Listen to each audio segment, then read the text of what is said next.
kosmiese Christusbeeld gehad, maar die evangelies, die Matteus, Markus, Lukas, Johannes evangelies, die beeld van Jesus het weggeraak agter die groot dogmas, ook in 'n groot mate in belydenisskrifte en in die stryde, het ons amper net die groot vraag oor die wese, wie is Jesus, wat doen hy, wat sy relasie tot, en ek dink dit is onbelangrik, nie hoor my nie verkeerd nie, maar ons het bietjie die evangelies misgekyk, en dit het maar deel van ons gebly. En as mens bietjie gaan kyk na Markus, dan kry jy ewe skielik, en ek dink ons kan dit hoor redelike twyfel uit die teks uitwys, 'n radikale ander beeld, dat Jesus nog lyk soos die gode van die dag, nog soos die adellikes van die dag, dat ons hom baie duidelik kan profileer teen die slawe van die dag, en nogtans sê God is sy seun, en Jesus homself sê hy is die seun van die mens. Die term wat hy die graagste van homself gebruik, wat al my vriende wat altyd die Hebreëse name vir die Here ken, ek weet nie of dit vir hulle Voyager myle gee nie, maar ons sê altyd vir nou, wanneer gaan julle sê huios toe anthropo, die seun van die mens, wat Jesus die graagste en die seun van die mens, wat alle mag het, oor wie almal gaan buig, maar wat ook nie 'n plek het vir sy kop, wat hy is die running slave of God. En Jesus is die hele tyd in karakter, ekskuus as ek dit nou so sê, maar jy agterkom, Jesus gebruik nooit cheat codes.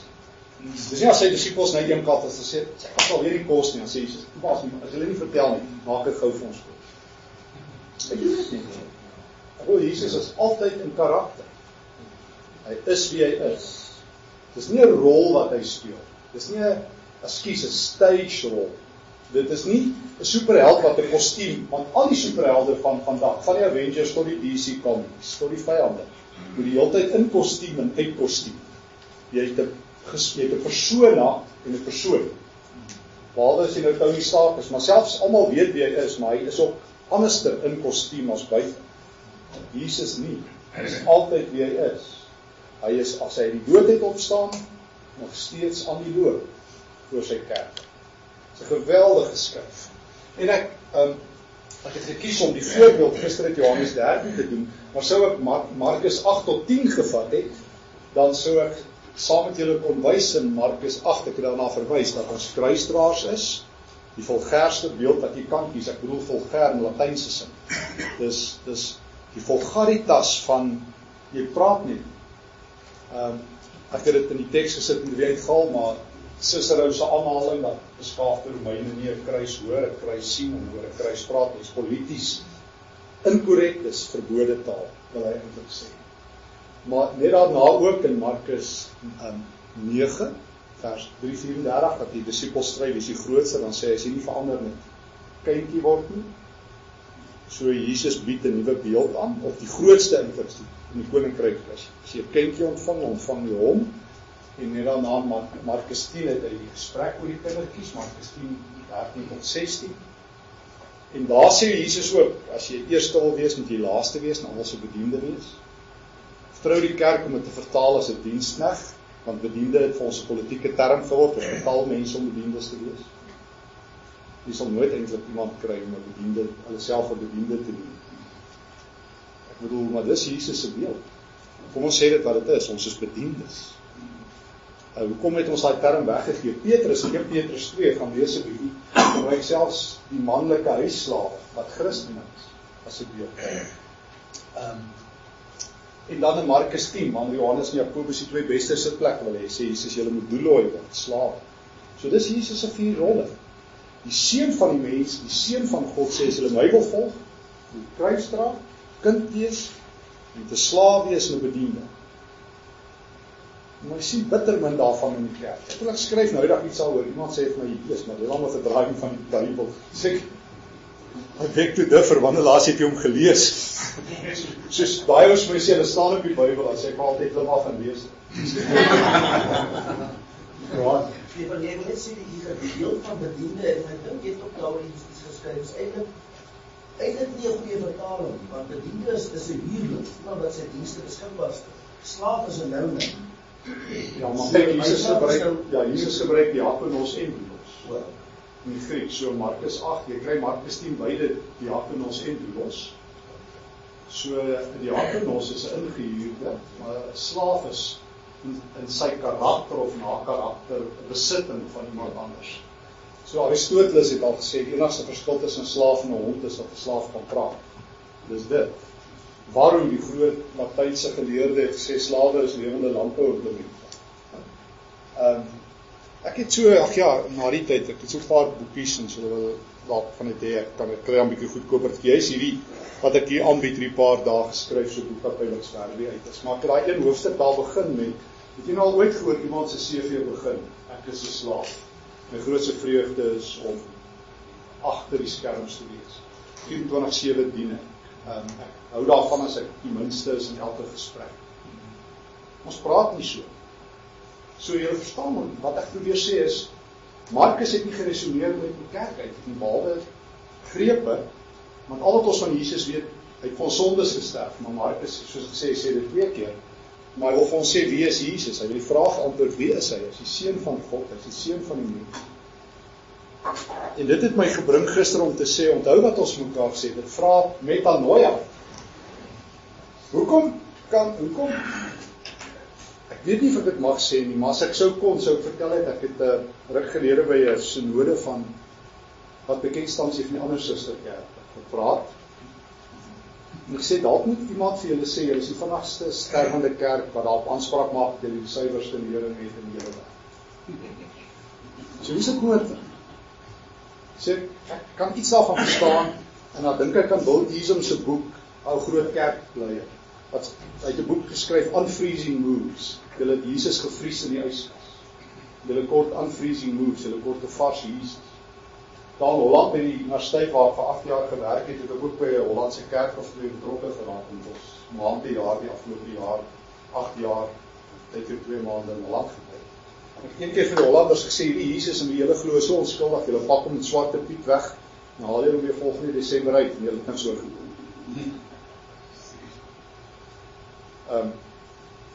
Daarom vra ek metanoia. Onthou jy, metanoia het ons mekaar gesê, is die van die moeilikste goeders. Dani Ickerman het gister daai baie goeie vraag gevra, van hoe doen ons dit? Comes at a great cost.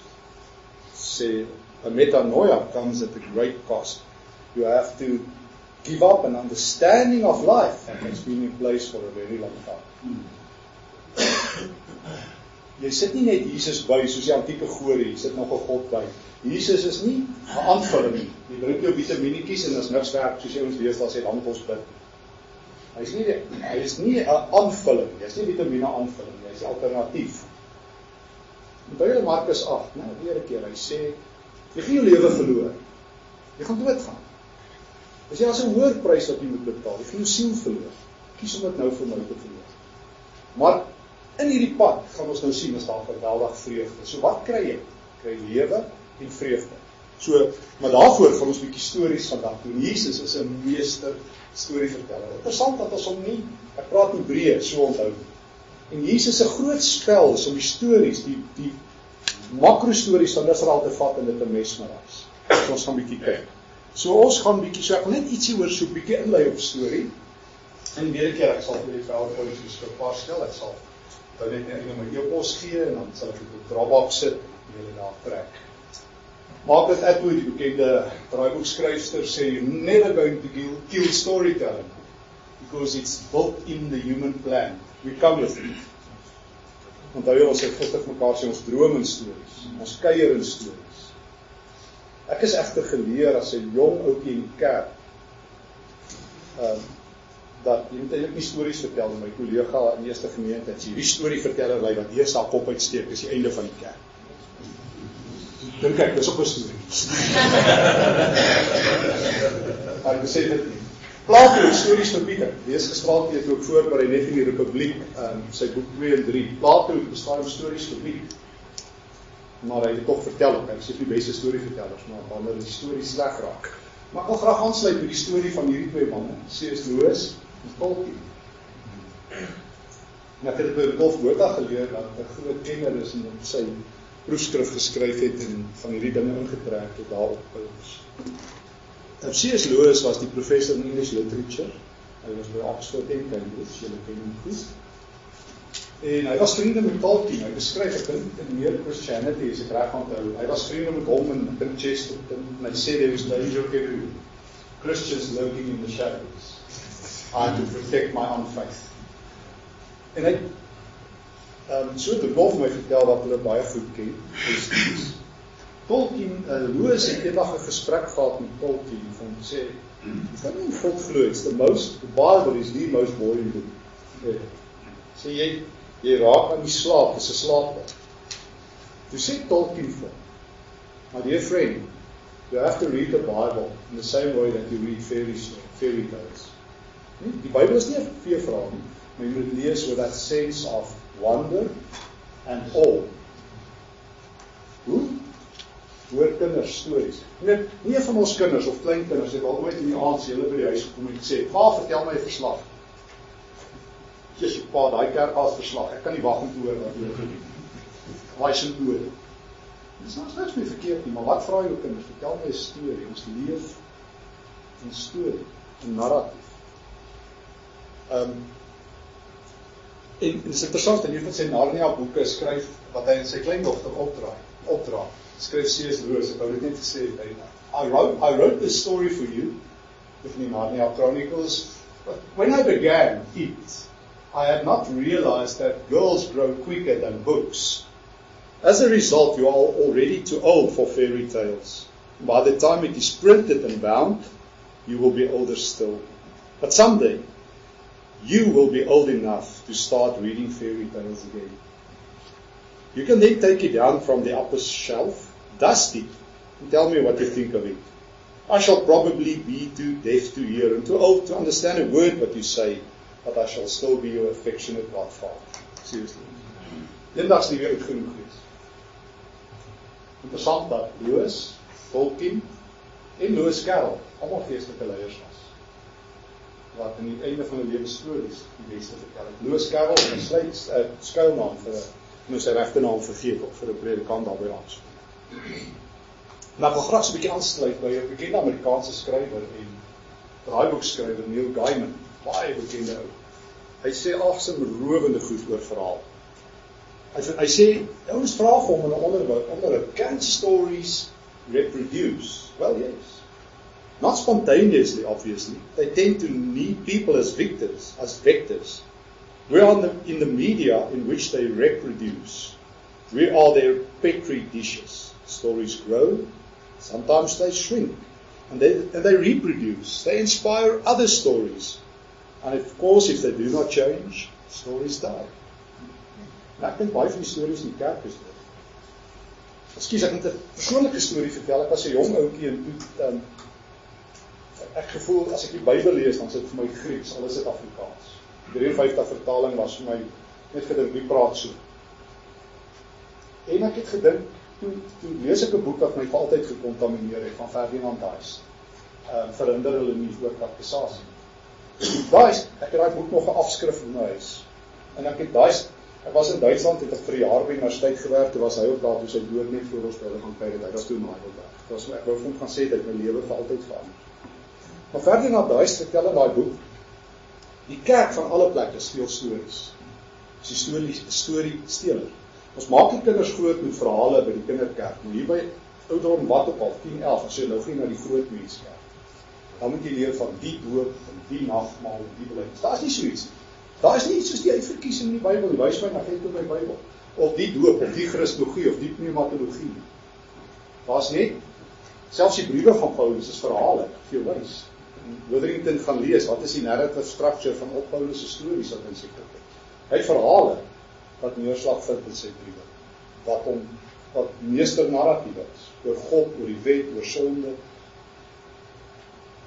En toe ek daai lees van Ferdinand Dice, toe dink ek wil die Bybel vertaal vir my kinders. Toe ek begin Matteus vertaal, toe het my kollega daai tyd Jan van der Walt sê, kom ons vertaal die Bybel aan, toe die boodskap so aangeklaag gewees vir die synode, iemand vir my gevra, tydens die ondersoek, het vir my gevra, wie het my toestemming gegee, sê ek het nog vir myself toestemming. Maar in elk geval, die Here se genade het ek al so 1 miljoen kopieë daarvan verloor. So, wat ek gedink, die Here wil die stories op 'n ander manier Daar so stories, my kinders moes die Here verstaan, het ek gevoel. Want in sekere sin die kerk het gesteel. We will do an awful lot for stories. And stories in their turn, like some kind of symbiote, help us to endure and make sense of our lives. En nou 'n voorbeeld van die gee. Hy sê stories laat ons leef. Hy vertel die storie van sy tannie Helen. Sy was in die Warskou Ghetto, Tweede Wêreldoorlog, jy onthou die Poolse Jode, wat ook in die Warskou Ghetto vasgekeer is. En sy tannie het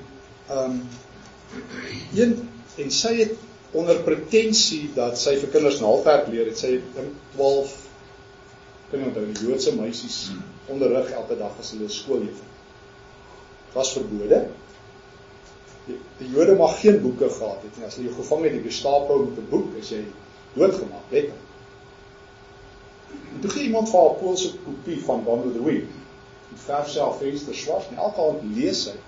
En die volgende dag vertel sy vir 'n uur lank Gone with the Wind, vir die klas. Na die oorlog, net kort voor haar dood, het Neil Gaiman vir sy tannie gevra, so wat die Jode wou doen, wat die Duitsers wou doen. Dit is interessant, die storie en die strooi, dieselfde letters. Jy doen dieselfde as jy mense die storie, dan die strooi jy. So hulle wou hulle gees breek, die hulle stories weg. Mag histories vertel.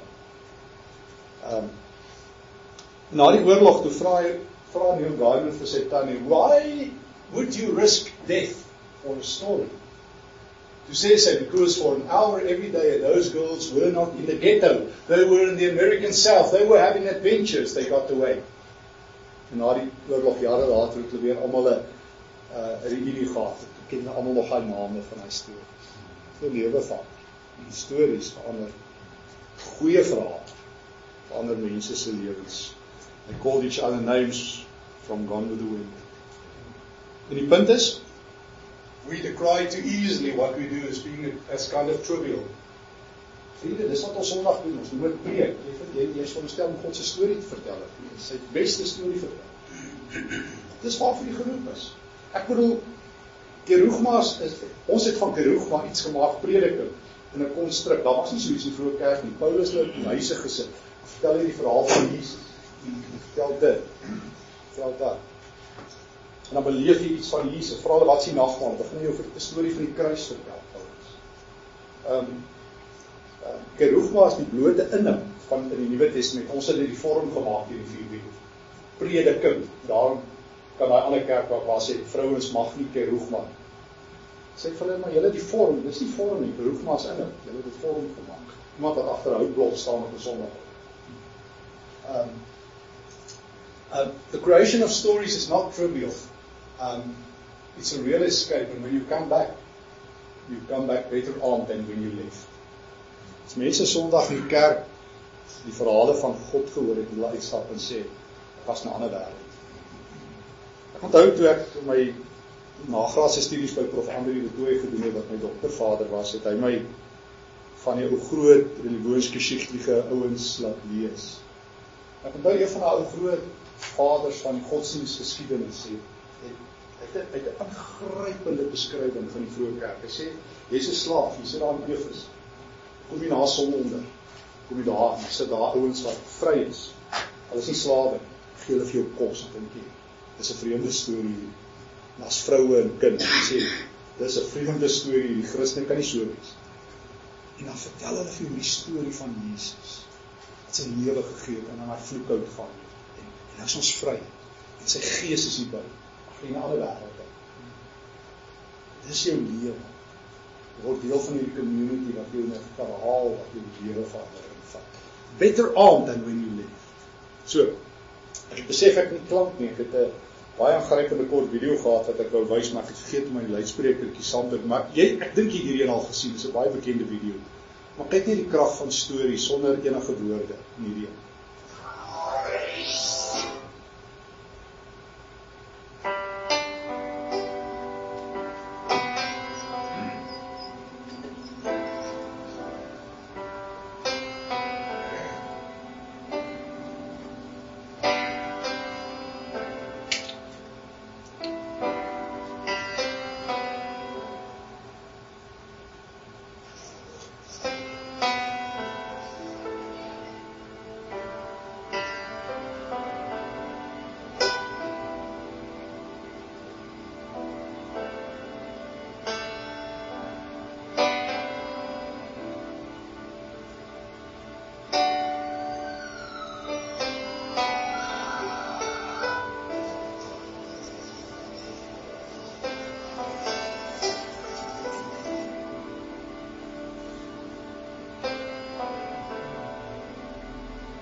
Sterk, né?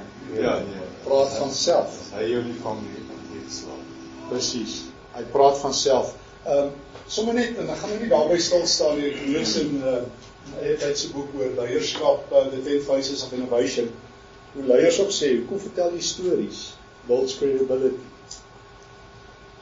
it unleashes powerful emotions, helps teams bond. Stories give permission to explore controversial or uncomfortable topics. Storytelling sways a group's point of view, creates heroes, gives you a vocabulary of change. Good stories help to make order out of chaos. Goeie stories. Ek moes bring dit so al bietjie nader. En ek het al hierna verwys. Ek het dikwels in myself in die kerk vasgeloop so jong ouetjie in leerstuk en ek is regtig nie daarteen. Inteendeel. Maar as ek Markus lees of as ek Openbaring lees, kan ek leerstukke uit Openbaring se narratief haal. Ek kan presies sien hoe lyk God, ek kan presies sien hoe lyk lyding, ek kan oor Odyssee praat uit Openbaring uit, maar dan moet ek die storielyn volg.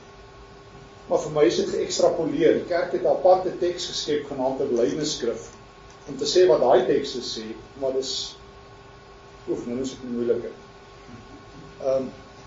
Maar is dit wel storieloos en verbeeldingloos. Dis net breingymnastiek en ons veg. Is 'n meeting of minds. Ek het dit nie akademie opgesien. Ons is altyd besig met cerebrale oefening met mekaar, maar as dit ons min verhouding nie ding. As stories gebeur in 'n relasie, lyk vir my dogma kan jy doen sonder dit.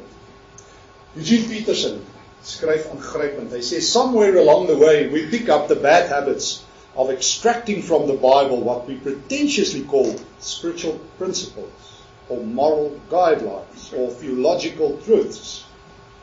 And then corsetting, jy sit dan vir jou corset on ourselves in them in order to force a godly shape on our lives. That's a mighty uncomfortable way to go about improving our condition. Loop ons al om hierdie, ek staan vir die waarheid, loop om hierdie corset. Hy sê, it's not the gospel way.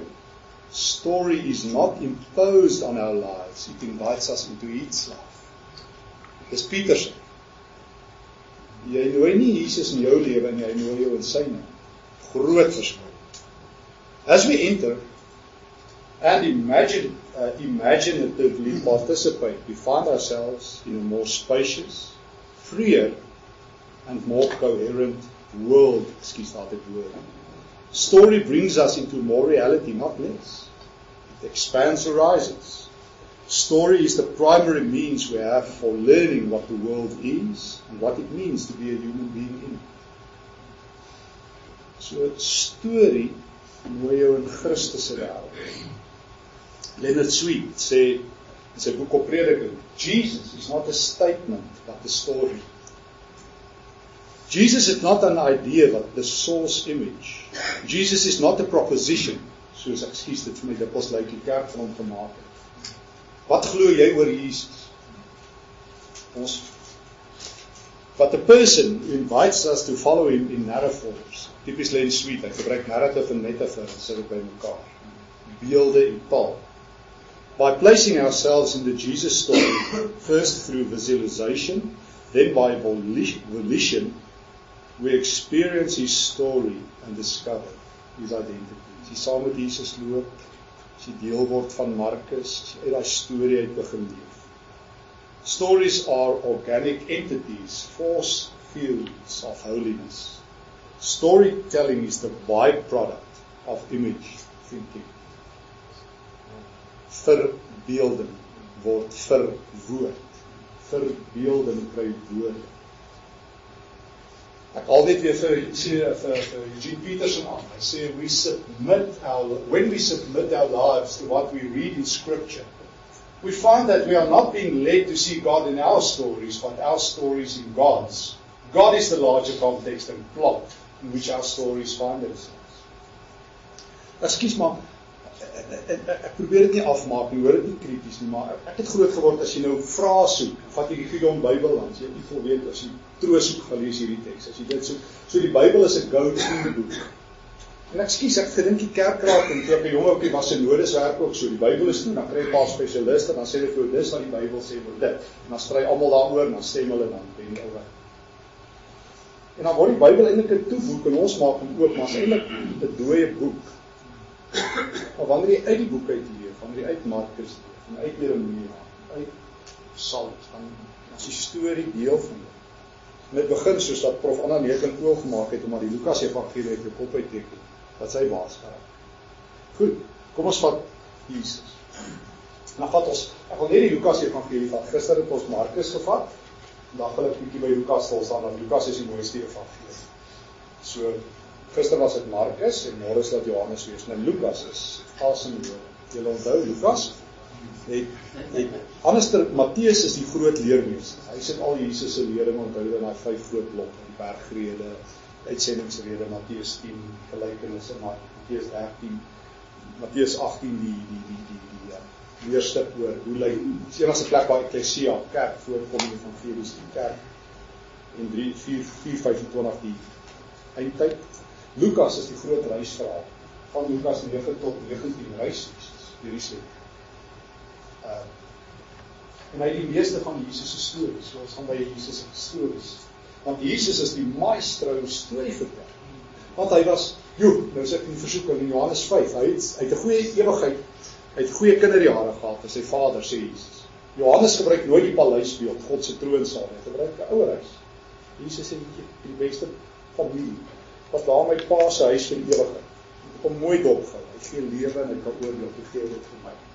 So ek gaan ons huis groter maak, ek gaan die baie plek in die huis, ek gaan die huis uitbrei. So ek sal kom as die lig, as hy my lewe gee, ek gaan almal daar kom bly. Maar Jesus word in Lukas die hoofkarakter en hy word die storie vertel. Dis soos Markus ook doen, onthou julle Markus 1 vers 1, ekskuus die Grieks, Evangelio tu Jesu Christus, die evangelie van Jesus en die evangelie oor Jesus. Maar dit is gevaarlik, nooit dat Jesus se stories se slaaptydstories. Sy stories het onder andere sy dood veroorsaak. Al sy laaste een in Jerusalem, oor die arbeiders en die huurders wat uiteindelik die ons kon vermoor onthou. En uiteindelik die oudste seun vermoor. So nie dink Jesus se stories se slaaptydstories. Jesus vertel dit nie as bedtime stories nie, vertel dit venster op God oop te maak. En hy kom krap aan die hoof fariseer storielyn, die dominante godsdienstige storielyn. So kom ons gaan kyk, kom ons begin by wat Jesus doen. Hy doen daai tipiese ding wat jy met 'n storie doen, as jy hom goed vertel, jy vat bekend, dan maak jy dit onbekend, dan herbekend. So dis leer, onleer, herleer, of jy vat iets wat bekend is, jy maak dit onbekend, dan maak jy dit vars. Dis graag wat Jesus doen. En ek wil graag begin by Lukas 18, kom ons so rondom julle onthou Jesus, klomp van Jesus se stories van Lukas 10, of julle onthou die Samaritaan, groot Samaritaan storie Lukas 10, Lukas 15 die trilogie, ons gaan nou daarby uitkom van verlorenheid, Lukas 16 daai 2 super moeilike stories van die arbeider wat sy eienaar indoen en die goeders gaan herverkoop teen laer afslag, en Lazarus en die ryk man, Lukas 18, so sluit by Lukas 18 aan. Die eerste storie is van die onregverdige regter, die tweede een wat Jesus vertel, vers 9 tot 14. Gooi hy die appelkar in een oomblik skrikwekkend in. Dilemma wat jy en ek het, ons ken die storie. So ons weet al lankal wie is die bad guy en die good guy.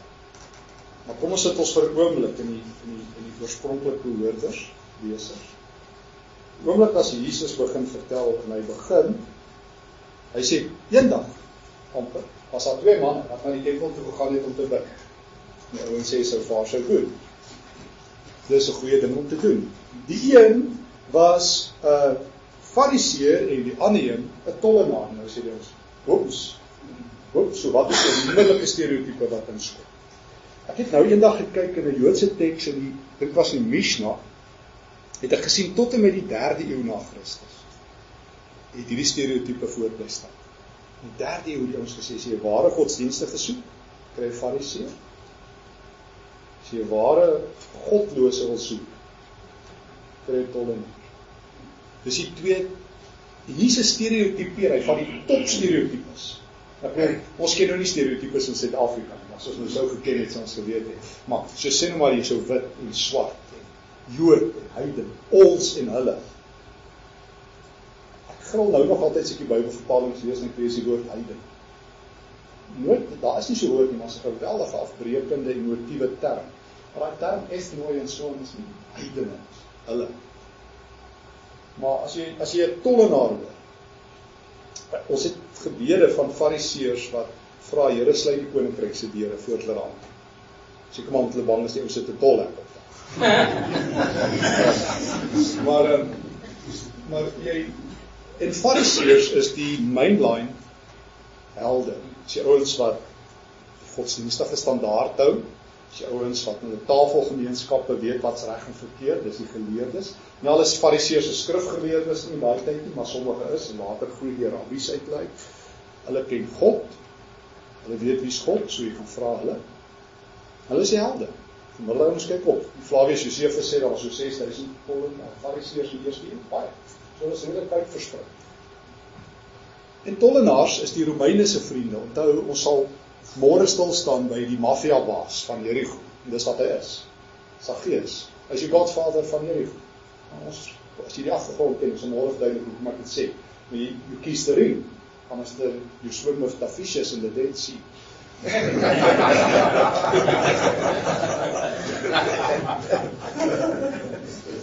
Jesus het eerste gesê, Matteus 18, ek sal vir julle sementblok aan julle sit, julle met kleintjies seermaak. Jesus het die eerste mafia truc gemaak. Raak aan my kleintjies, julle sal sementvoete kry. Maar die hooftollenaars, kom ons sê dit nou of mekaar soos ons weet, het die belasting, die argitelonaai, soos Zacchaeus genoem word, argitelonaai, koop die reg om belasting te samel by die Romeine, die betaal het vooruit, cash. En ons weet wat was die belastingaanslag in die eerste eeu, op Judea, Galilea, was 600 talent. Kan jy opmerk nie, onthou daar ou Matteus 18, hoeveel skuld hy? 10.000 talente. So jy kan die sommetjie maak. Die totale 2 provinsies, Judea en Galilea, se aanslag, dis nie 600 talente. Nou hierdie ouens betaal dit vooruit, dan herverkoop hulle die franchise aan teenoormaai. En jy weet die ding, jy kan in Jericho of in Capernaum visvang en soms soos jy wil, daai man, stuur die mafia. Kom die Romeine oral garnisoen het waar tollenaars is. Daarom is daar 'n Romeinse garnisoen in Capernaum, waar leef jy? Onthou jy die man, die kind wat siek word, dat sê, ek kan net 'n woord sê, Lukas 7. So jy het nou hierdie tollenaar beskerm die Romeine. So die Jode haat hulle vat 25%, so jy trek 100 visse, hy vat 25. En as hy het 'n slegte dag het, vat hy 30. En jy roep hom, maak hy so, sê net daar vir die Romeine, bring jou swaard, en dan lê in Judea van Galilea se saam.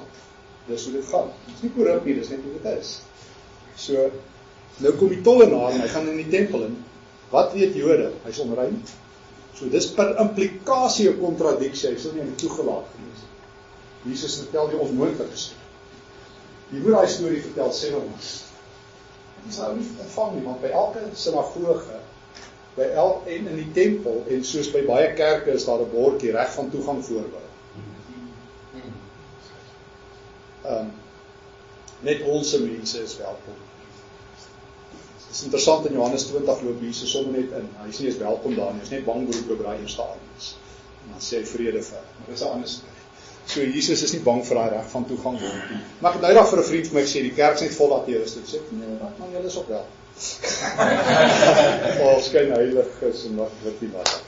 Jy is ook welkom. As jy hulle kan raak sien, kan jy kom. Goed. Maar tollenaars is onrein, hulle is onredbaar, die Here kan hulle niks doen nie. Trouwens, Zacchaeus weet presies, jy moet 4voudig terugbetaal, niemand kan nie. So Jesus vertel die onmoontlike storie. En ons weet in Joodse tradisie, Farisaïse tradisies, nou dis nou te die tyd om verskillende tradisies van Shammai en Leel, is ook nie nodig nie. Maar kom ons sê maar net van mekaar, hy is soos wat Paulus oor homself sê toe hy 'n fariseer was. Paulus gebruik die Griekse woord in die Filippense brief, amemptos. Nou jy sy mos noem, ek is Hebreër, die stam Benjamin daar in die begin van Filippense 3. Dan is die hoogste akkolade, hy noem dit in stygende volgorde, sy top kersie op die koek is, hy is amemptos, onberispelik. Dit beteken, hy is elke jaar die diks fariseer gewees, hy het die diks wisseltrofee gevat. Hy was op die top 10 onder 1, so hy was die top 10 fariseer, dis wat Paulus sê.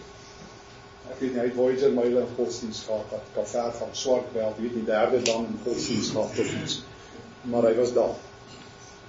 Gee volle tiende, dit is 'n interessante gesprek, waar ons gaan gaan, wat hoe die tiendes gegee, hy steel nie, reer nie, so balans staat, 51% meer as 80. Het is interessant dat, ek onthou 'n klompie jare gelede, was een van die hoofrabbies, die destydse hoofrabbi hier in Suid-Afrika, onthou het 'n gesprek dat iemand met hom gehad het, die vra hom, wat is God se slaagsyfer? Sy 51%. Maar Paulus het daai vraag geantwoord, in Galasiërs 3, as jy die wet wil inkom, 100%, so God vat 100 of niks. Dis Paulus se punt uiteindelik, want hy het self daai leuen geglo, toe sê hy, maar as jy het wil doen, om eintlik super geregtigheid. Maar al wat die tollenaar het, is sy sonde, en al die hom sal sê, ons weet. Maar onthou, as hy vir homself, as hy mortolos uitroep, so dit ook onrein, ons dink aan sonde net in morele terme. Dis wanneer jy nie kulties ook rein is. En daar's baie mense, wat nie altyd, ons het eintlik 'n sterk onreinheid ondertoon, dikwels die kerk, wat ons nie weet nie, sekere mense is nie welkom. Nee, ons gaan dit nie hardop sê nie, maar sekere mense. En dan, die skok van alle skokke. Hulle bid, fariseërs bid, en die Here moet hoor, tollenaar bid, nou wel weet, God gaan het oorgee, maar dit gebeur. Die hele ding draai op sy kop met 'n skok.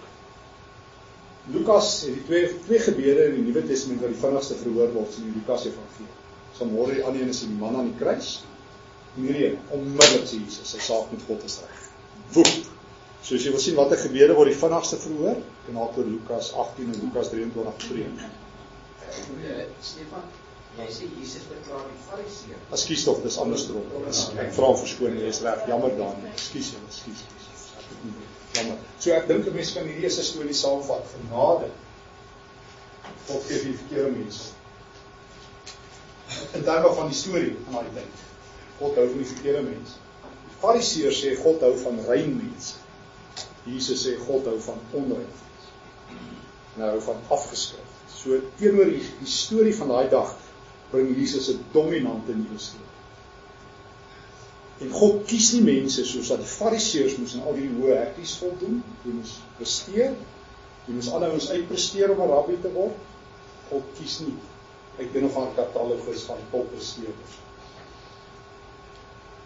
God is nie in die afskryfbesigheid nie, hy is nie opskryfbesigheid. Mense skryf mekaar af, terwyl die fariseer daai ou afskryf en al die woorde skryf Jesus hom op. So God skryf op, mense skryf af, as jy dit verstaan in die negatiewe sin. Terwyl ons mekaar afskryf en uitskryf uit die storie, skryf Jesus 'n nuwe storie waar hy nuwe helde het. So is 'n radicaal nuwe storie. So God hou van die verkeerde mense. Onthou jy by Levi, as Jesus daar by Levi is, Lukas 5, Markus 2. Hang hy manne daar op die tuinhekkie, ek kan dit wel sien daar by Kapernaum, hulle kan inval hier, ons wil ry. So wat maak julle meester daar binne? Hoe weet hy sal met die klomp onrein is? Sê Jesus, nie vir julle gekom nie. Net die kerk wat glo Jesus vir alle mense gekom. Jesus het nie. Hy het net vir sondaars. Hy het nie vir alle mense, nie vir sondaars. Hy sê, ek het nie vir julle gekom nie, vir julle ons moet nog by hulle is. En julle dink julle is gesond. So, ons eerste storie. Asseblief. Ek kan nie, maar ek het dit net Sondag gepreek, dat die skrikwekkende is dat, jy het nou daar gesê, die fariseërs en die skrifgeleerdes hulle was die ouens wat God kon sien in die skrif. Hulle was die experts, God. Maar toe hy tussen hulle kom loop, selfs toe hy tussen hulle staan en 'n ou se hand genees, daar voor hulle oë, word hulle smoorkwaad. Hulle kan hom nie herken nie. Hulle herken hom nie. Maar die sondaars het hom herken. En hulle het in droves. Ja, Nou, precies. die sondaars het hom herken. Precies. En dit is die onrusbarende vir godsdienstiges soos ons. Precies. Dat ons nie herken is hy tussen Ja. ons loop nie. Die enigste, dis baie interessant wat jy sê, die godsdienstig het nooit getwyfel dat Jesus wonderwerk doen. Die enigste gesprek was waar kry hy gesak, by Beelzebul of nie. Die besluit hy is 'n demoon. Hy het, onthou gister Markus 3, hy het gesê hy het Beelzebul, staan daar in die Grieks. Hy is nie Beelzebul nie, hy het Beelzebul. Dis wat daar staan. So hy is die hoofdemoon. Dis Satan wat hier tussen ons kom. So jy gaan kyk al die beledigings teen Jesus. Hy's 'n vraat met wynsuiker, hy's 'n Samaritaan, hy's 'n godslasteraar, en dan hy's 'n Sabbat-oortreder. Jesus kry al die top akkolades wat doodsvonnisse verdien in Joodse tradisie. Definitief nie die kinderbybel sê Jesus. Dis hartseer wat ons die kinderbybel Jesus, ek het altyd gewonder, kom maak nie die oom dood, hy's dan so oulik, hy het mooi wit tande, hy was by die tandarts, hy hou van kinders, as ons by die spoor gaan, sal hy goed wees om ons op te pas. Tweede storie, Jesus verwoes een van die groot stories van Israel, by wyse van Spreuke, die wingerdstorie. Ons is by Lukas 13. Nou, dis een van die dominante stories, ek het sommer net veral in Jesaja 5, is hy op sy mees prominente. Die storie loop min of meer soos volg, die storie in Israel. God het 'n wingerd, die wingerd misluk die eind. Dis die storie. Dis min of meer die plot. God het 'n storie, het 'n wingerd, die wingerd maak dit nie. Dis dit. Jesaja 5, God sê hy het veredel wingerd, hy die beste, hy die heininge omgesit, hy die grond veredel. Wat moet hy nog doen? So dis die storie. So nou, Lukas 13, typies Jesus in karakter, torenval om in die eerste paar verse, daar in Jerusalem, 'n klomp ouens is dood. Pontius Pilatus, die banale gouverneur of prefectus van 26 tot 36 na Christus, die breedhaard homself, maak 'n klomp Galileërs dood en almal wil by Jesus weet. Nou wat sal God se doel daarmee is? Dit kom jy agter uit 'n vraag. Dan soos wat Jesus is, gee nie vir hulle 'n dogma nie, hy gee hulle 'n storie, hy begin 'n storie vertel. Dis Jesus in volle kleur. As daar 'n krisis is, dan gee hy vir hulle nie 'n eksegetiese, en ek nie hoor ek sat teen, hy gee nie vir hulle sistematiese teologie klas oor God. Hy sê, kom ek vertel julle van 'n wingerd. En die oomblik as Jesus sê die wingerd, dan sê hulle, nou kan ons slaap, ons ken die storie. Jy het hierdie storie al so baie gehoor, ek kan slaap, soos die wet, as jy hom elke Sondag lees, ek kan nie oom slaap. Hy wil net hê met hom lees, so dat hy kan slaap. Hy vertel Jesus 'n wingerdstorie, en hy verwoes die hele wingerdstorie. Kom ons lees hom.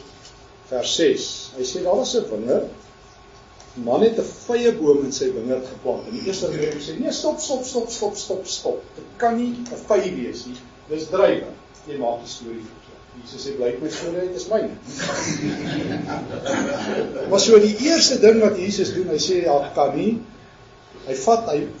maar jy moet verstaan, vir 1000 jaar vertel almal die druiwewingerd storie, en Jesus kom en sê, as 'n vye wingerd, as onmiddellik het hy jou aandag. Hy gaan vorentoe, hy sê, en hy het 'n vye boom, en hy kom vrugte soek aan hierdie een vye boom. Hulle sê, nee, die storie is verkeerd. Jy sê, daar's net een boom in die wingerd wat nie vrug dra nie. Dis die hele wingerd. So is die tweede ding wat Jesus doen. Hy kyk net hoe vat hy die storie en hy verander. Hy maak dit onbekend.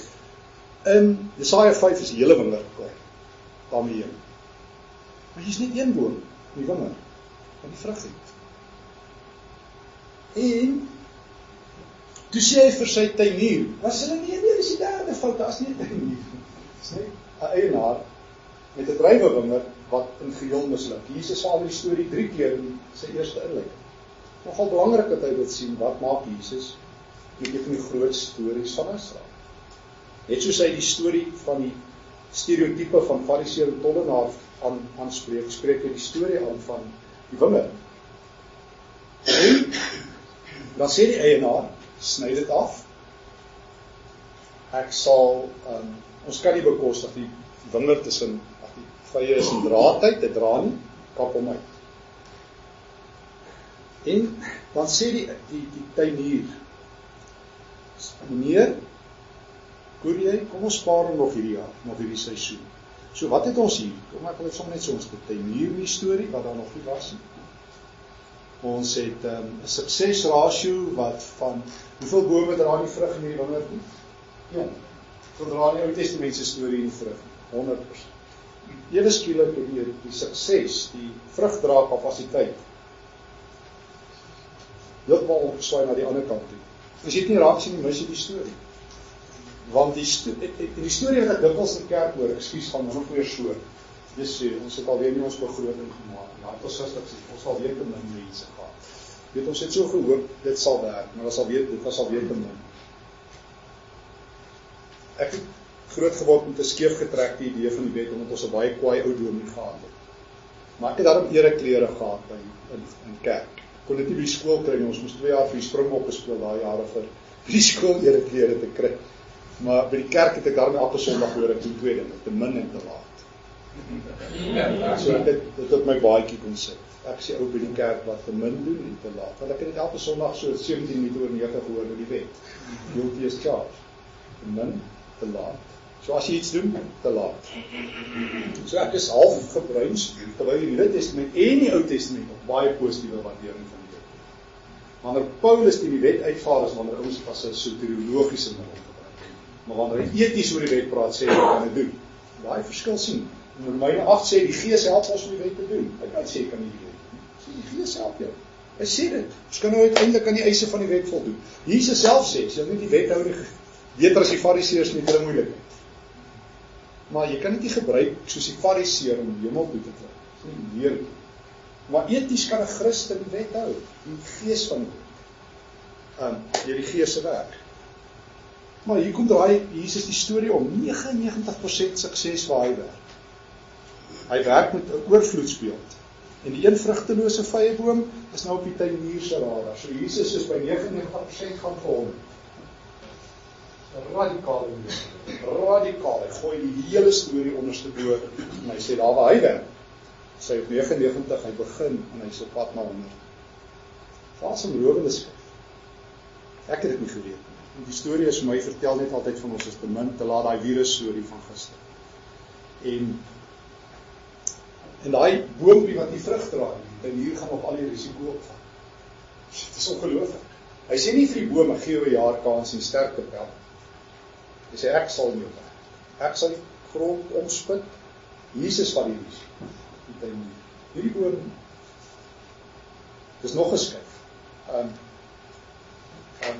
In die Ou Testament hoor jy dikwels dat die Here vir Israel 'n kans gee. In die Nuwe Testament sê Jesus ek vat die kans. Groot skrif, groot hermeneutiese skrif. In die verhaal. So as jy Jesus se stories lees, moet jy fyn lees. Hy's besig om die hele tyd te torp aan die dominante narratief. En dan kry jy in wat is die geheim? Jy hoef niks te doen. En ek dink al fyn en Pieter sou sê dis nou maar. Bly jy hoef niks te doen. Jy moet uitvind waar is die wingerd, want daarheen het seën. Dis daar waar die Here is, wees daar. Jy kan nie self groei nie. Jy kan nie soos die Fariseëre merkteken nie. Soos ek altyd sê, ek het nie vir my kinders gesê, toe hulle klein was, so streepie getrek en sê, ek het agtergekom hier van 'n merk as jy langsaan, die kinders het meer as julle gegroei nie. Wie sê hulle mikpunt vir volgende jaar, hulle sal 5 cm groei of daar's moeilikheid lees. Ek wil nie van ons werk so moet groei nie. Ons in die enkele grootste frustrasie as jy gaan lees wat die Barna groep sê in die kerk, is dat is geestelike groei. Wat leraars die meeste frustreer, wat julle dalk meeste so, die kry mense in geestelike groei. Al die punt is, hou hulle die wingerd. 1 Petrus 2 is, hou hulle daar waar soos pasgebore babatjie smag na melk. Hoekom? Ek het nie my kinders chocolates gevat met by wyse van spreek dat hulle gebore is en 'n pakkie chips. Hulle by hulle maag geweet. Ek weet my vrou is die beste. Sy sal weet, die Here het haar wonderlik toegerus om haar ou kleintjies die regte kos te gee. En dis die geheim. So Jesus sê, bly die wingerd. Bly die wingerd. So, hy vertel 'n nuwe storie. En kom ons kyk net, so hy gooi die hele ding om nou. En onthou die vraag is, in die vorige verse, hierdie toring wat omgeval het, straf God hulle daar. Is dit dalk die top sondaars op die Siloam toring omgeval? Sê Jesus, ouens, daai toring gaan nog op julle omval, sê nie hierdie van hierdie God nie. Hierdie God wat met sukses, met oorstroming werk. As ek Paulus sou nader getrek het, as ek die Efeserbrief sou nader getrek het, hy gebruik in die Efeserbrief 'n klomp woorde van oorstroming. Hypersonde, die oorstromende genade van God. Hy werk nie met limited good, daar's te min, hy werk nie, daar's te veel. Jesus ook, as hy brood maak, sal nie te min, die disippels kom nie en sê, oeps, te min brood gemaak nie, hulle sê, te veel gemaak, baie gaste, Jesus maak te veel, dat is altyd oorvloed, dat is altyd surplus, daar lê iets diep daarin, in die genadejaar van die Here, wanneer die Messias kom, is altyd te veel. Want dis die Messias, dis die suiwer messiaanse denke wat jy kry in die Ou Testamentiese, wanneer die Messias kom, sal die goeie jaar van die Here, Lukas 4, so Jesus' storie, as hy verteller en hy bring, en ons vat nog 'n storie, en ons vat die herder storie, Lukas 18, almal ken die herder storie van die Ou Testament, almal ken die herders, wie ken die vir Dawid, Psalm 23, miskien is die dominante herder storie egter van die Ou Testament, Esegiel 34, slegte storie, hy loop soos volg, God het aardse herders, die herders is korrup, God van die herderskap oor. God sal self die herder van sy volk wees. Die einde. Dis min of meer die Esegiel 34 storie, onthou hierdie aardse herders, die geestelike leiers van die volk, wat so korrup geraak het. So Israel se herderstorie is ewe sleg as hulle wingerd storie. Nou kom Jesus. Lukas 15. Kyk. En hy vertel hy, en ek wil net so aansluit by sy hierdie storie en dan ook daai ander groot en net so greep uit om uit maak in Lukas 15. En weer keer teken Lukas vir die konteks. Die konteks is baie sleg. Sondaars, daar staan in Lukas 15 vers 1, tollenaars en sondaars het na Jesus kom luister. Hulle het letterlik egitzontes, dat nie net na hom kom luister, wat baie naby hom gekom. So het nie daar agter gesit, ekskuus, wat baie Jesus. Dis sleg, né? Dis smelly people. Hou hulle weg, kry bodyguards om die pastoor, of soiets, maar hou hulle die ouens weg.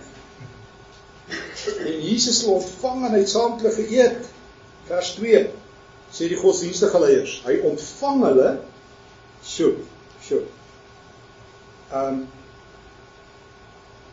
prosdechomai, om die arms oop te gooi. Jesus sê, kom. Hy sê nie net die kinders nie, hy sê vir die sondag, kom. Nou eet hy saam met hulle, dubbel onrein.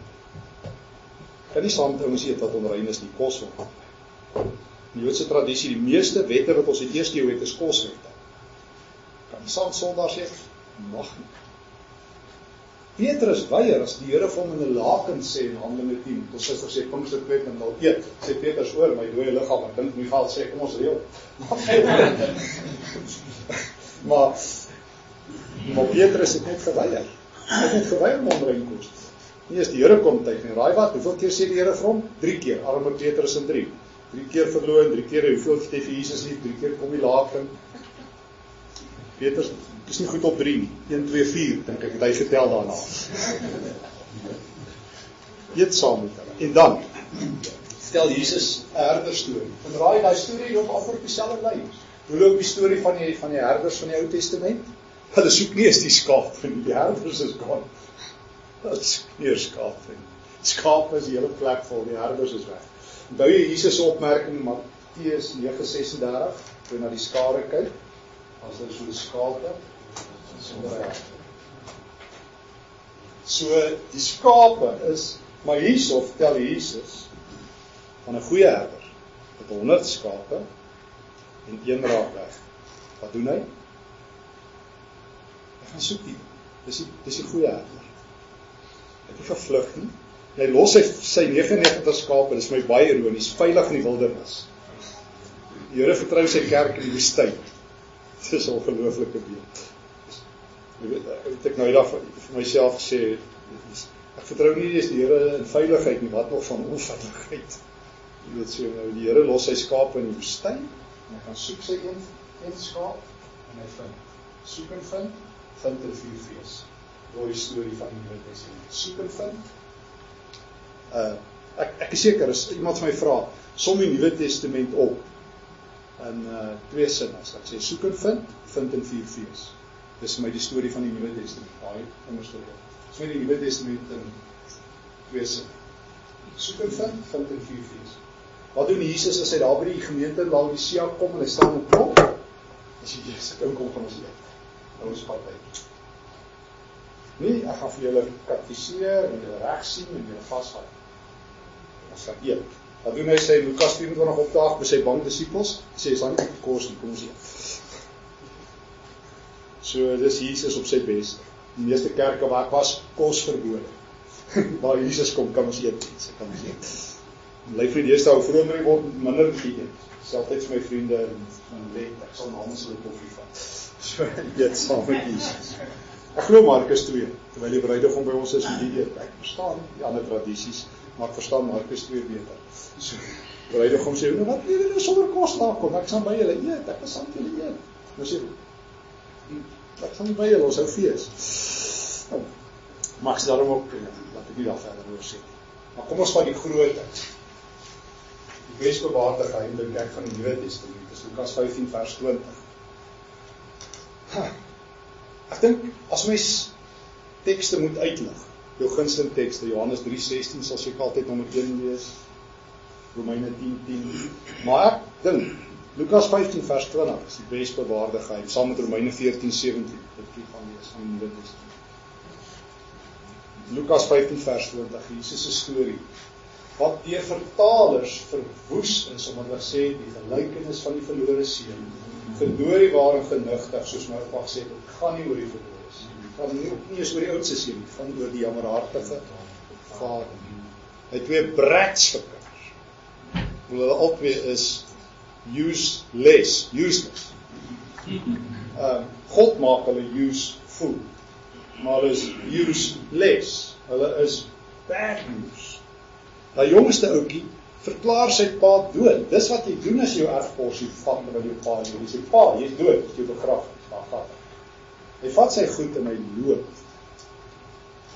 Daar gebeur iets merkwaardig. In Lukas 15 vers 20 is die asemrolendste teks van die Nuwe Testament. Mag net by Michelangelo stil staan.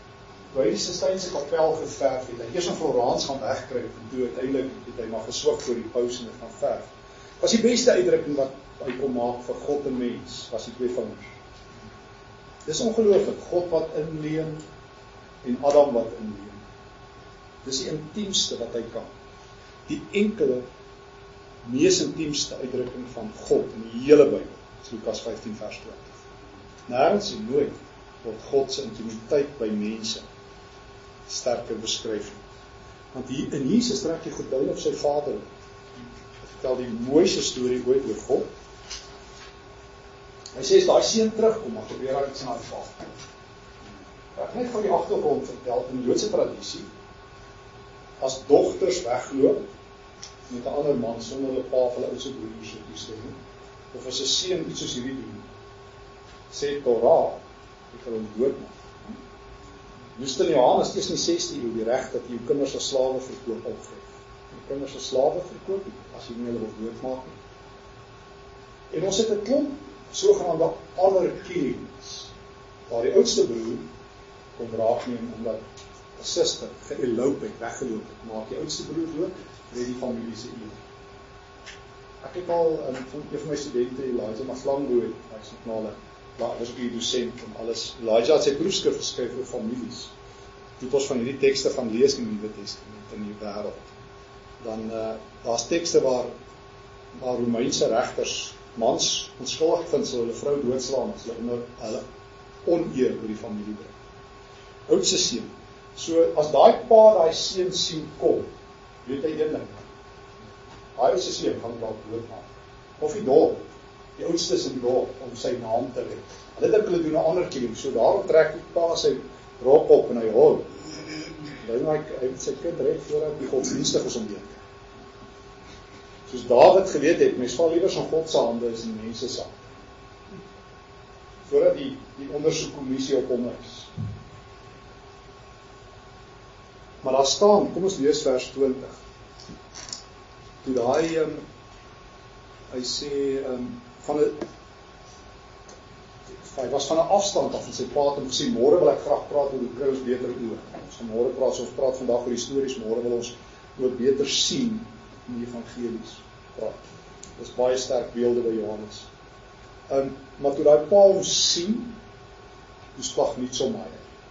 Ek het al 'n paar keer daaroor geskryf en gepraat. Splag niet so baie is my 'n stap dieper as agape. Agape is liefde, splag niet so baie is die karakter van het. Onthou jy in Lukas, kom ons vat vanaf, julle ken daai tekste, Markus 1, in vers 40, as Jesus daai melaatse, en kom vra, Here, as jy wil, kan my gesond maak, voordat Jesus iets doen, splag niet so baie. Dis letterlik so ingewande, by hom ons begin draai. Die binne ruk van medelik.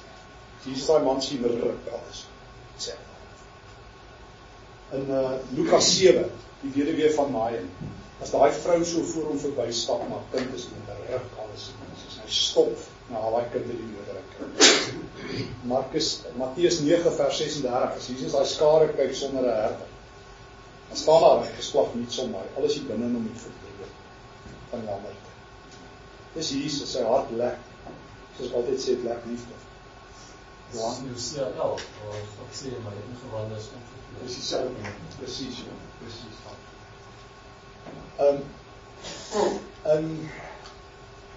By al twee broodvermeerdings, Markus 6, 8, Matteus 14, 15, by elkeen van die broodvermeerdings, breek Jesus haar, vraag ons.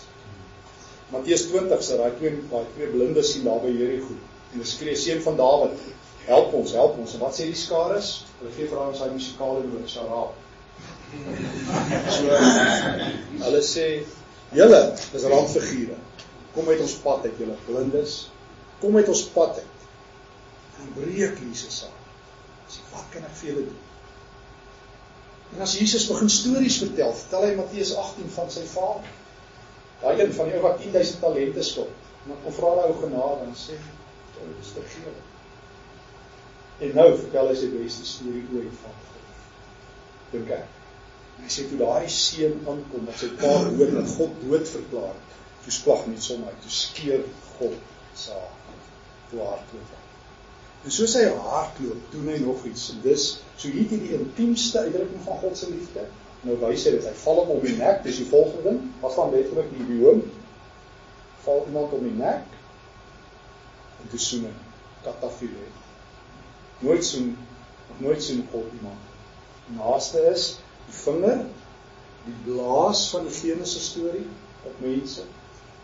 Die Nuwe Testament soen God ook. Hy soen jou terug. Vir Jode moet dit bietjie grinnerig wees. Hulle selfs 'n skok wees. Kan nie so intiem oor God praat nie. So Jesus gooi die appelkar om met almal. Hy soen daai kind terug. En dan doen hy al die mooi goeders, dan breek die fees uit soos jy weet. Geef hom 'n ring, geef hom die beste klere, verwelkom die oudste seun nogmaals in sy huis. So kan nie net die laaste storie afsluit. So Jesus is besig om heeltyd die appelkarre te druk. Hy vat die hoofstories, hy draai hulle om, gee die inhoud, die teenwoordigheid van God, hy vat selfs die Hosea stories, versekers die agterlyne. Interessant, die broers Karamazov, onthou julle, Dostojewski die storie vertel van die 16de eeu, die twee broers, die broers Karamazov word geskryf 1879 tot 1880. Ivan vertel van sy broer Alyosha 'n gelykenis. Ivan is 'n ateïs in die storie, hy breg deur, die twee broers Karamazov, hy tot die einde van die storie, is eintlik die stories wat saamgestel is, eintlik deur Dostojewski. En dan vertel hy van Jesus wat terugkeer na sy wil in die 16de eeu. Dis in die hoogtepunt van die Spaanse inquisisie. Pas het die kardinaal die vorige dag 100 mense in die naam van God tereggestel. En volgende dag daag Jesus op in die gelykenis van die een broer vir sy ander broer. En Jesus gaan staan op die kathedraal se trappe en hy doen wat hy gedoen het. Hy raak iemand aan in hulle lewe, mense het weer hoop. En die nuus versprei, Jesus is in die stad. Dadelik kom die kardinaal, maar hy is nie so mooi aangetrek soos die vorige dag nie, die 89-jarige man met sy soldate. En hy is so magtig, vertel Ivan, dat hy net met die beweeg van sy pinkie, sy soldate hou hom dop, en hy kyk net aan sy vinger. En sy pinkie beweeg, word Jesus gearresteer. Al die mense in die straat val voor die kardinaal, buig voor hom, tot hy Jesus gevang het, en dan gooi hom in die sel van Seville. Dan vertel Ivan, laat aan, daag die kardinaal op, en Jesus sluit die deur oop van die sel. En sy eerste woorde is wat hy vir Jesus vrou Koekie terug. Lyk het veel vir ons jou nog nodig het. Kerk om rechtsom. Jy het vir mense vrye wil gegee ons weier. Nou hoor hy 'n lesing vir Jesus. En hy sê, môre gaan ek jou doodmaak. Jy gesien wie die meeste mag echt. Hulle voor my gebuig, nie voor jou. Ek weet wie jy is. Maar ek het meer mag as jy. Môre gaan ek jou verbrand as skepper. En as het klaar. En dan, so vertel Ivan, die volgende staan Jesus op, hy sê niks. Stap na die ou kardinaal toe en soen. En in daai oomblik styg die kardinaal van skok, gooi die tronk deur oop en sê, gaan weg en nooit weer terug. Dan kyk Alajosha vir Ivan en vra hy, wat het gebeur, het die kardinaal verander? Dan sê hy was merkbaar geruk, maar hy het nie verander. Is aangrypende storie. Ek gaan nou by daai video verby gaan. Maar kom ons sluit net vinnig af ons laaste 5 minute. Jesus was ook 'n meester om 'n storie agter 'n storie te gaan haal. So ons het gaan kyk na sy Lukas 18 hoe hy die godsdienstige stereotype breek. Ons het gaan kyk na hoe hy die herder en die vyeboom, die wingerd storie verander. Ons het kyk hoe hy God op sy mees intiemste ooit vertel. Maar Jesus is ook 'n meester om stories te lees, soos hy beweeg. En dis 'n kort enetjie. Kom ons lees net die teks. Toe die tyd nader kom dat Jesus in die hemel opgeneem sou word, het hy vasbeslote die reis na Jerusalem begin en boodskappers voor hom uitgestuur. Hulle het vertrek en in 'n dorp van die Samaritane gekom om hom verblyf te reël. Maar die inwoners wou hom nie ontvang nie omdat hy na Jerusalem toe op pad was. Toe die 2 disippels Jakobus en Johannes dit sien, sê hulle, Here, wil jy ons met vuur uit die hemel afroep om hulle te verteer? Nou dis 'n geweldige, dis 'n storie, die backstory. So kom ons dink net gou wat, wie lees ons daar? Weet, so vertrou die storie, ons loop vir Johannes en Jakobus raak. Markus 3 sê, hulle het interessante bynaam gehad. Boanerges, die donderboeties. Die donderboeties. Nou wonder ek, hoekom noem jy die boeties so? Want as hulle kom, is die donder weer in die pad. Dis moeilik. So, en nou het jy hierdie 2 boeties, hierdie 2 billetjies daar so. Maar dit is die een ding wat jy weet, Johannes en Jakobus, hulle wil thunder from heaven, nou waar die rommel kom hulle aan hierdie idee. Hulle is in Samaria. Dit is 'n baie belangrike leidraad. Daar's 'n backstory. 2 Konings 1 is die agterstorie. Elia, die groot man van God, is in Samaria as hy hoor die koning het Baal geraadpleeg. En dan sê Elia, gaan sê vir daai perd, hy sal sterf. En dan sê daai koning, sê vir Elia, ek bring 50 soldate en offisier, hy sal sterf. En soos hulle aankom, wat doen Elia? Let it rain, sing die kerk, these are the days of Elijah. Verstaan ons nie, nee, jy moet hy liedjie verander, these are the days of Jesus, want Elijah, Elia gooi 4, 50 plus 1, Elia. Koning is nie links nie, hy stuur nog 50 soldate en nog offisier. Elia is nie links nie, let it rain. Fire from heaven is 102 stroop vir Elia. Koning is nie links nie, hy stuur nog 50 ons, maar daar het hy daarom offisier wat sy kursus geslaag het, en hy dink op die kies, ons kan nie so aangaan, vandag is ons allemaal dood. En maar vat hulle vir Elia. So jy moet onthou, hierdie is die agterstorie. Nou kom Jesus in die Samaritaanse dorp. Sy disippels ken die Bybel. Hulle sê, Here, hier is hier die seun van God. Kyk wat doen hulle. Kyk wat kom, nou daar by McDonald, hulle spot met die, ons moet die 4 gooi op hulle, het ek ons gesê. McDonald's afbrand of so 'n paar Christen in Suid-Afrika gesê. Sê ek vir die dan not the days of Elijah. Sê nou, maar die moslems doen dit, sê ek, word een man, join dit.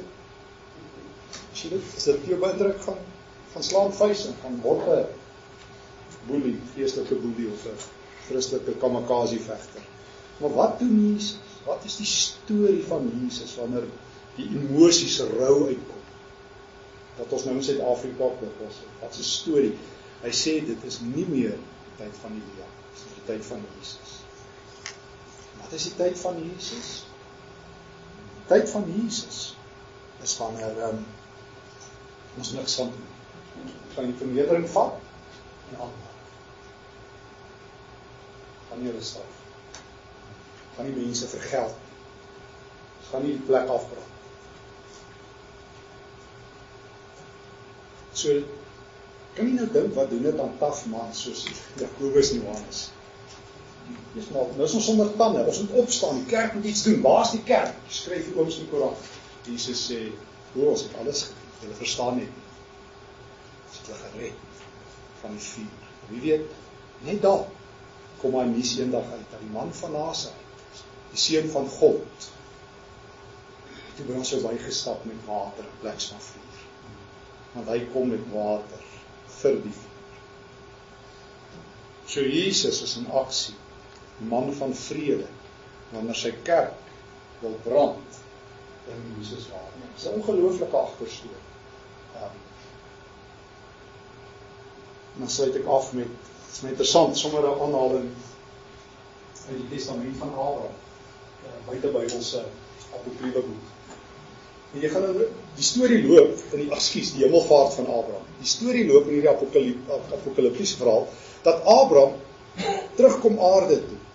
En dan gaan hy so oor die aarde, en dan sien hy nou alles wat mense doen, ons het indruk, en eers skielik begin hy hulle sondes raak sien. Dan gooi hy 3 oordeele op die aarde. In eerste plek roep hy, kan nie die volgorde onthou nie, wilde diere, dan verskeer dit op sondaars. Dan gaan hy aan en dan vra hy dat die aarde oopgaan, dan val al hy aan op sondaars in gat. En daai was die derde ding wat hy doen. En dan kyk die Here uit die hemel uit na sy aartsengel Michael. Dan sê hy, "O Michael, commander-in-chief, command the chariot to stop and turn Abram away, lest he should see the entire inhabited world. For if he were to see all those who pass their lives in sin, he would destroy everything that exists. For behold, Abram has not sinned and he has no mercy on sinners. But I made the world and I do not want to destroy any one of them. But I delay the death of the sinner until he should convert and live." 2 Petrus 3. Now conduct Abram to the first gate of heaven, so that there he may see the judgments, etc. Wat ek sien wat hy gedoen het. So jy moet baie oppas as jy self-righteous mense het, dat opstaan vir die Here, hulle sal alles verwoes. Hulle sal synodes verwoes, hulle sal verkleiery, hulle sal kerke verwoes met hulle weerstandigheid, hulle sal geestelike leiers trap. Weet jy wat? Jesus bring water. Ons saamvat. Stories is vensters en spieëls, sê die groot literaire kenner Marie Kruger, so 'n klompie jare gelede. Jy kyk deur daai venster en jy sien Jesus. Maar jy sien op 'n spieël en jy sien jouself. Beide gelyk, venster en 'n spieël. En jy het die keuse. Mag ek afsluit die laaste enkele minuut wat ek al my tyd letterlik opgebruik. Ek hoop die afgelope 2 dae se saamtrek. 'n storie in wat sy skrywer se naam The Orthodox Heretic. Ja, Peter Rollins. Vertel hy die storie van Sofia. Dit wil saamvat die Jesus loop en die nuwe Jesus storie. Vertel van hierdie vrou kort nadat die drukpers uitgevind is. Het hierdie vrou 'n behoefte gehad dat haar dorp weer Bybel sal. Daar's net een probleem. Sy het die geld gehad en sy kon die Bybel vertaal. En die Here het vir haar gevra, help ons dorp om die woord te lees. Toe dink sy, hoe sal sy geld insamel? Toe sê sy sal bedel. Dis wat sy kan doen, sy kan bedel. En sy het vir baie jare op die straat gestaan, as ek reg onthou meer as 10 jaar het sy gebedel. En toe het sy genoeg geld om 'n drukpers te koop en vertalers laat kom. En net toe dit reg was daar 'n groot epidemie in die buurt daar. 'n Klomp mense is dood van griep of dood. En sy het gebid soos almal, gewonder wat sy kan doen, en toe sê die Here vir haar, jy het geld, gee sy al die 10 jaar of 12 jaar se geld by, my mense te help. Maar die roeping het nie weggegaan en sy weer begin bedel, en dit was nog 'n klompie jare, ek kan onthou nie, 6 of 7 jaar het sy weer gebedel. En toe sy genoeg geld en toe sy reg was om te gee, tref 'n oorstroming of iets haar eet word. Baie mense het met sy gebid en het haar hart gebreek. En die Here het vir haar gesê, jy het geld, gee dit van die swaar geld. Sy het al die geld weggegee en sy het weer begin. En die keer het dit al korter gewees, maar almal het al geken, maar na 'n klomp jare het sy weer die geld gehad, soos seker oor die 20 jaar wat sy bedel. En toe sy gereed was, het daar nie 'n ramp gekom nie, en sy die vertalers laat kom, en drukpers, en die Bybel is vertaal, en toe sy dood, voordat die Bybel uitgelees. En toe by haar begrafnis het die priester gesê, Sofia is die vrou, wat die Bybel 3 keer vertaal, waarvan die eerste 2 keer die beste is. En dis wat gebeur as ons in die storie van Jesus en soos Moeder Teresa gesê, we are not called to be successful, we are called to be faithful. Mag ons nuwe stories vertel, môre gaan ons